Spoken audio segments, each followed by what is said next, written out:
Playoff implications in the second city this afternoon as a threadbare Stoke City make the short journey down the M6 to take on Birmingham City.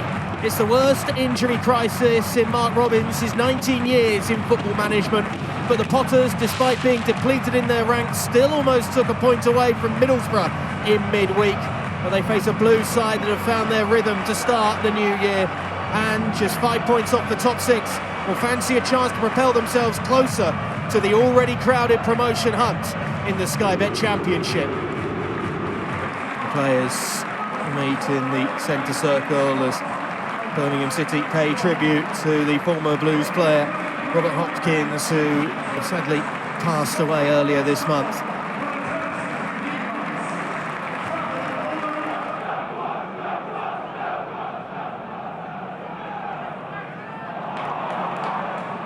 Well worked out of a very difficult position. There's no little bit of luck coming back to Roberts, but it was a fancy bit of footwork to take away two defenders.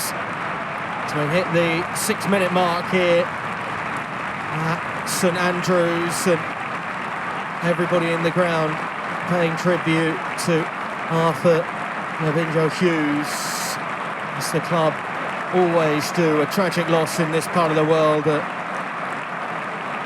young child killed at 6 years old 6 years ago, and the club putting on a collection for him and paying their respects.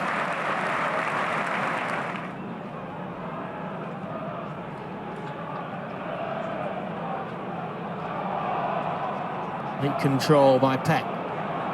Osman again. And the threat was always his fast feet. That's the reason why he's been brought into the side, and he's showing it straight away and winning Birmingham a free kick in a very good position. It's just a clip at the ankles from Million Manhoef, and there are a couple of them. Keep an eye on the edge of the area too. That's where they go to Peck. And finds a gap through the bodies, and it falls to the defender, but Neumann couldn't get it out of his feet and get the shot off in time. You just saw Junho Peck waiting on the edge of the box, and the commotion towards the top of the 6-yard box was all a bit of bamboozlement to open up the space for the midfielder. Neumann has a great opportunity at it too. Squirmed away by Simkin.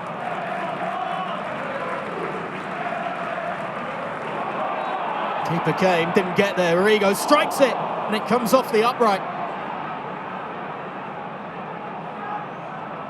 Tomáš Rigo does well to control it and stick it down into the ground. It's a lack of communication between defender and goalkeeper, as Neumann got in the way of Beadle's collection.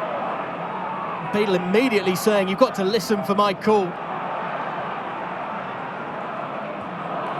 That won't quite do it just yet. Junho Bae. Oka. Back to the South Korean. Able to evade the challenge of Doyle. There's a confidence starting to come from Stoke here. Zeko. He might strike one. It wasn't a bad effort either. It was just pinging away from goal at the last moment. Maybe a slight cut underneath it that sent it away from James Beadle. Just cuts rather than curls, which is why it's off target.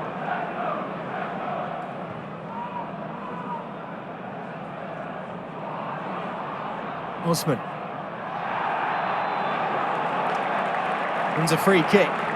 Sorba Thomas can't believe it.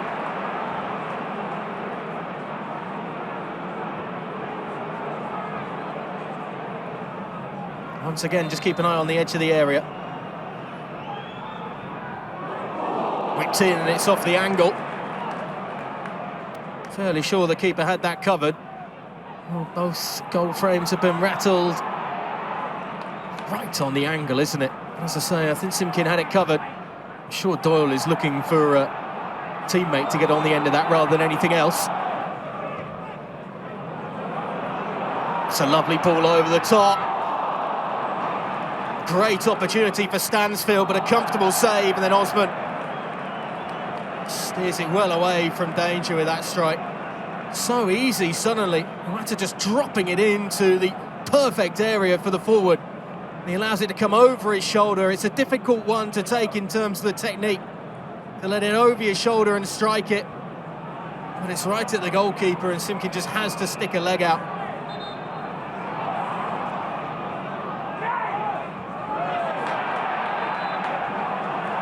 The free kick goes against Rigo.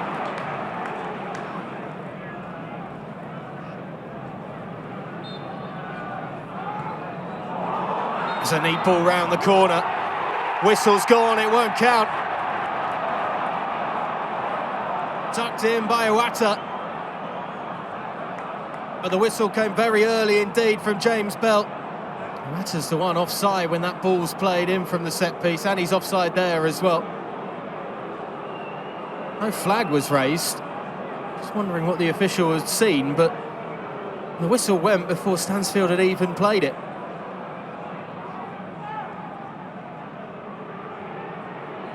Osman.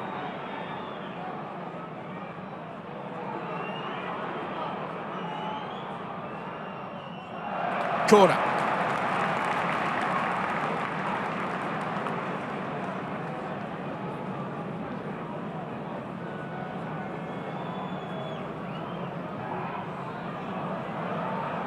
Stansfield straight back across goal, and Iwata nods it in.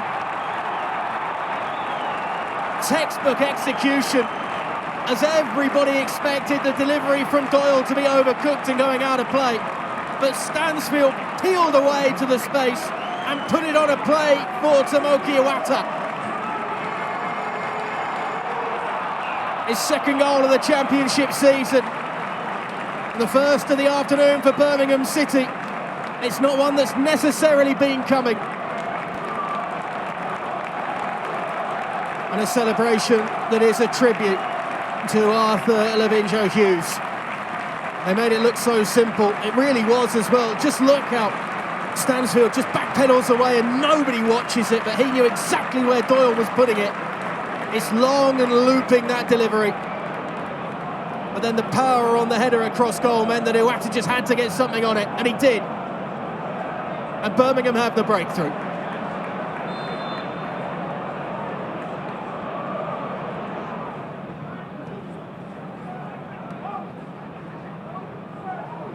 Not the best touch by Cisse. Hey, look at the space for Osman again. Once more, Thomas has to track back to cover him. This time he goes to the byline. It's the right idea. Stansfield can't force it through. Too many bodies in the way. He's behind for a goal kick. And it's just a scuffed strike in the end, with Talaverov doing his best to get in the way of the centre forward.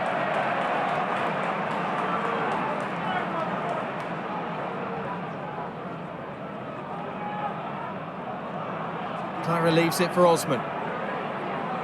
He goes outside again, and again down to the byline, and he's caught. No look from the official. It looked like there was a clip of the heels. One to see again, that's for sure. It wasn't a huge protest from Ibrahim Osman. And maybe just ran it out of play. Well, none of the ball is taken by Thomas. He doesn't step across the man either. I can understand why it was worth an appeal.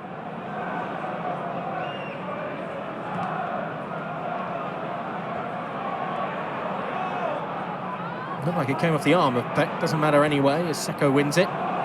Rigo, bit of room suddenly for him. Manhoef, switch to that left flank. Cresswell supporting.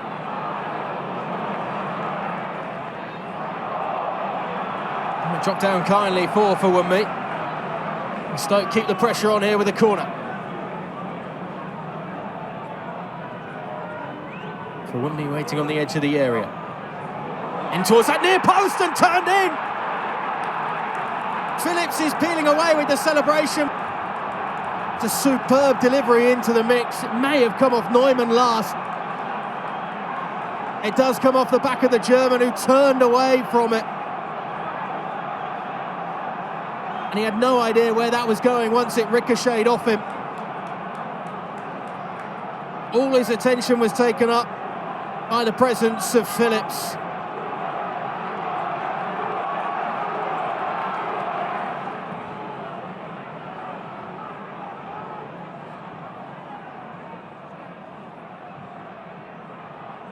Kept in by Wunmi.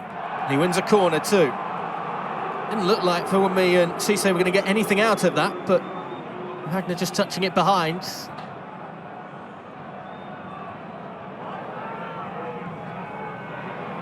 It's the same again, and Nzonzi this time did get a touch. It was glancing. It was dangerous.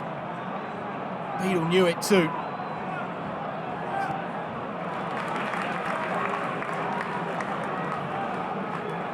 Roberts standing on the sideline, not retreating to the dugout yet. He wants to get the best view of this delivery. That's straight at the keeper, and Simpkins safely punches it away. And that is the full-time whistle. Well, in an afternoon where both sides could have made a big bump up the Sky Bet Championship table with all 3 points, it's on as even at St Andrews between Birmingham City and Stoke City. The opening goal from Tomoki Iwata just before half-time gave Birmingham the breakthrough in a game that they've been second best in for the large part of it. But they looked assured in the second half, and you certainly felt that the Blues were going to come away with all 3 points for a large part of it. That was until the own goal from Phil Neumann after a brilliant delivery from a set piece from Aaron Cresswell.